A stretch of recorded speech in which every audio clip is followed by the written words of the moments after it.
Assalamualaikum warahmatullahi wabarakatuh.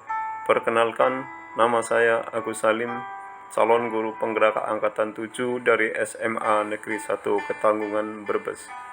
Pada kesempatan kali ini, saya mengajak bersama-sama untuk mengupas pemikiran filosofis pendidikan yang diutarakan oleh Ki Hajar Dewantoro.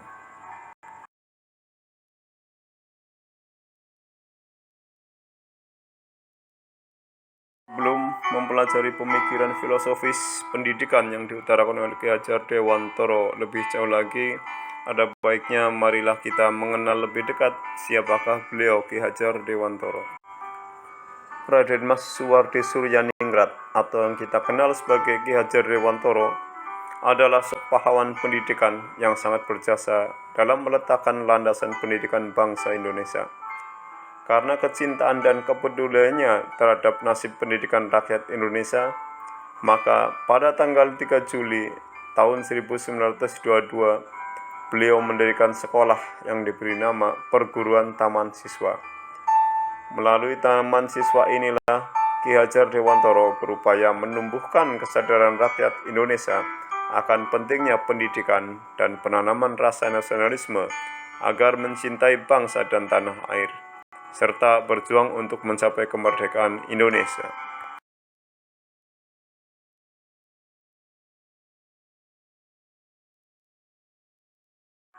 Sebagai seorang pendidik, tentu kita tidak asing dengan trilogi pendidikan yang dikemukakan oleh Ki Hajar Dewantoro, yaitu ing ngarsa sung tulodo, ing madyo mangun karso, tut wuri handayani. Ing ngarsa sung tulodo berarti saat di depan seorang pendidik harus dapat memberikan contoh yang baik kepada anak didiknya. Dan ing madyo mangun karso, ketika di tengah-tengah seorang pendidik harus dapat memberikan semangat kepada anak didiknya. Tut wuri handayani, maka saat di belakang pun seorang pendidik harus bisa memberikan dorongan kepada anak didiknya untuk lebih maju lagi.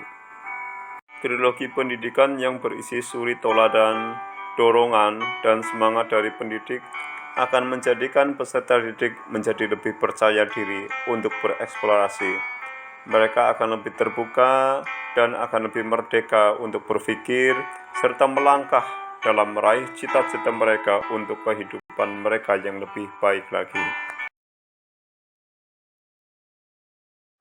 Menurut Ki Hajar Dewantoro, tujuan pendidikan adalah menuntun segala kodrat yang ada pada anak, agar mereka dapat mencapai keselamatan dan kebahagiaan yang setinggi-tingginya, baik sebagai manusia maupun sebagai anggota masyarakat. Lalu bagaimanakah pemikiran atau ide-ide Ki Hajar Dewantoro dalam pendidikan?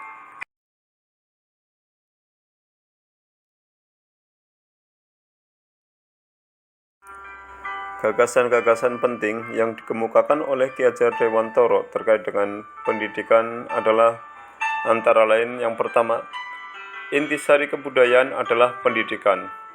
Di sini kita tahu bahwa pendidikan dan kebudayaan adalah dua hal yang menjadi satu kesatuan yang tidak dapat dipisahkan. Pendidikan adalah fondasi untuk membentuk kebudayaan, dan kebudayaan sendiri berperan untuk membentuk peradaban. Pendidikan dan kebudayaan harus terus berubah dan terus bergerak sesuai dengan kodrat alam dan kodrat zaman untuk menjawab tuntunan zaman. Gagasan kedua adalah pendidik merupakan penuntun. Kita tahu bahwa anak-anak tumbuh dan berkembang sesuai dengan kodratnya. Mereka berkembang sesuai dengan kodratnya sendiri. Sementara pendidik hanya dapat menuntun tumbuhnya kodrat itu. Pendidik akan menuntun anak sesuai dengan kodrat anak, yaitu kodrat alam dan kodrat zaman. Mendidik sesuai kodrat alam berarti dalam memberikan pendidikan kepada anak, seorang pendidik harus memperhatikan lingkungan di mana anak berada. Tentu memberikan pendidikan untuk anak-anak desa akan berbeda cara dengan memberikan pendidikan untuk anak-anak yang biasa hidup di lingkungan perkotaan. Selanjutnya, mendidik sesuai kodrat zaman. Dalam memberikan pendidikan kepada anak, seorang pendidik harus menyesuaikan dengan perkembangan dan tantangan zaman di mana saat itu anak hidup berkembang. Tentulah cara memberikan pendidikan pada zaman dahulu itu harus berbeda dengan cara memberikan pendidikan untuk zaman sekarang. Menurut Ki Hajar Dewantara, profesi pendidik itu diibaratkan sebagai petani. Pak Tani akan berusaha menumbuh kembangkan bibit padi yang ditanam. Dia akan menjaga, memberi pupuk, membasmi hama, membuang rumput liar yang mengganggu tanaman tersebut. Dia akan berusaha menegakkan tanaman yang hampir roboh, dan dia akan melakukan tindakan apapun untuk menjaga jangan sampai bibit tersebut menjadi gagal. Dia akan mengusahakan sampai bibit tersebut menjadi padi yang siap untuk dipanen. Namun demikian, Pak Tani tidak akan mampu untuk merubah bibit padi tumbuh menjadi bibit jagung. Demikianlah, segala sesuatu itu akan tumbuh berkembang sesuai dengan kodratnya. Selanjutnya, gagasan Ki Hajar Dewantara adalah pendidikan akan mewujudkan budi pekerti. Kata budi pekerti terdiri atas dua suku kata, yaitu budi dan pekerti. Kata budi terdiri dari unsur cipta, rasa, dan karsa. Cipta itu pikiran, rasa itu perasaan, dan karsa adalah kemauan. Ini semuanya adalah bersifat non-fisik. Sementara untuk pekerti itu berarti tenaga atau raga, dan inilah yang bersifat fisik.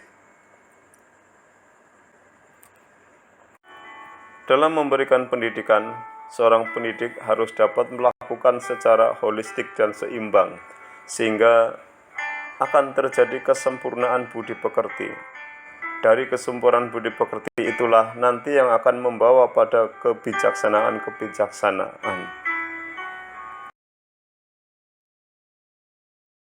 Berikutnya, menurut Ki Hajar Dewantara, permainan anak adalah pendidikan.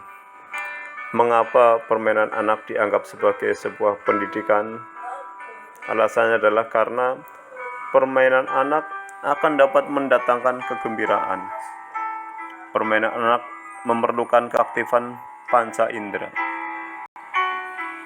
Dengan permainan, panca indera anak akan menjadi terlatih. Dengan permainan, fisik anak menjadi terampil. Dan dengan permainan pula, hati anak akan menjadi bahagia. Bahagia itulah yang akan menjadi tujuan akhir dari pendidikan. Gagasan selanjutnya adalah pembelajaran yang berorientasi pada anak. Pembelajaran yang berorientasi pada anak merupakan sebuah proses pembelajaran yang mendorong siswa terlibat secara aktif dalam kegiatan pembelajaran dengan mempertimbangkan karakteristik siswa. Dalam hal ini, guru harus mempertimbangkan kebutuhan setiap siswa sebagai suatu individu atau sebagai sebuah kelompok, agar siswa dapat aktif dalam proses pembelajaran tersebut. Peran guru dalam hal ini adalah sebagai fasilitator yang membimbing, mengelola, dan mengarahkan siswa, sementara siswa menjadi pembelajar yang aktif. Keaktifan inilah yang akan menjadikan siswa menjadi pembelajar yang akan menjadi manusia yang mampu mengeksplor segala kemampuannya untuk bisa menjadi pembelajar yang merdeka. Dalam melaksanakan gagasan dan ide-ide dari Ki Hajar Dewantara, ditemui beberapa tantangan, antara lain yang pertama, masih banyaknya kegiatan belajar mengajar di sekolah yang teacher center, di mana para guru sangat mendominasi dalam pembelajaran, sementara siswa menjadi pasif. Yang kedua, motivasi belajar rendah akan menyebabkan siswa kurang bergairah untuk berprestasi. Dan yang ketiga adalah kemajuan teknologi saat ini dapat menyebabkan dekadensi moral anak bangsa. Semua tantangan itu perlu dicarikan solusinya agar pendidikan kita menjadi semakin lebih baik lagi. Solusi yang dapat kita lakukan untuk mengatasi masalah yang sudah muncul adalah yang pertama, guru harus bersedia meningkatkan kompetensi pedagogiknya, misalnya dengan mengikuti berbagai macam forum seminar dan sejenisnya. Kemudian untuk meningkatkan motivasi siswa, kita dapat menggunakan berbagai macam pendekatan pembelajaran yang bertujuan agar siswa tidak mengalami kejenuhan. Dengan seperti itu diharapkan siswa akan meningkat lagi motivasi belajarnya. Kemudian dalam menghadapi kemajuan teknologi global, maka siswa perlu dibekali dengan mental dan spiritual yang kuat, serta pendidikan budi pekerti yang luhur.